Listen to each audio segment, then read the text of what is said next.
মাদারীপুরের শিবচরে পানিতে ডুবে ১৫ মাস বয়সী রাফিন নামে এক শিশুর মৃত্যু হয়েছে। বৃহস্পতিবার দুপুরে মাতবরেরচর ইউনিয়নের 11.৫ রশি গ্রামে এ ঘটনা ঘটে।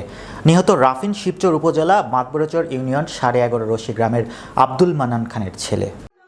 পারিবারিক সূত্রে জানা গেছে, বৃহস্পতিবার দুপুর 12:15টায় শিশুটির বাবা মা বাড়ির পাশের জমিতে কাজ করছিলেন। এ সময় শিশু রাফিন বাড়ির উঠানে খেলা করছিল। কিছু সময় পর বাবা মা বাড়িতে ফিরে রাফিনকে দেখতে না পেয়ে খোঁজাখুঁজি শুরু করেন। খোঁজাখুঁজির এক পর্যায়ে বেলা 12:30টার দিকে পাশের পুকুরে ভাসতে দেখতে পান।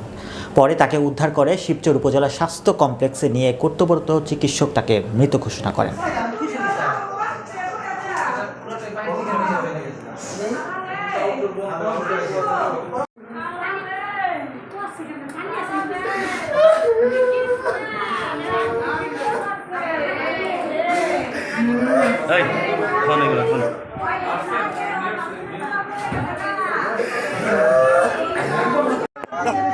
আল্লাহ আল্লাহ আল্লাহ রে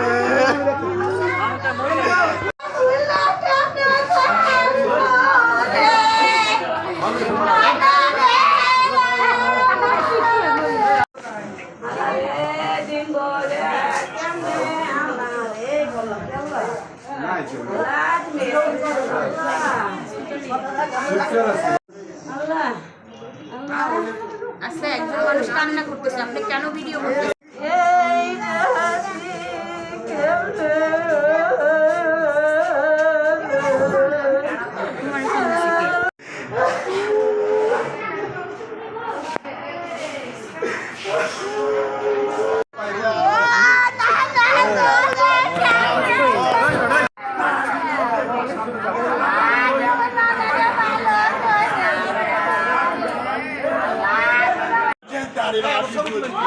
আমার ঝড় সারা জীবন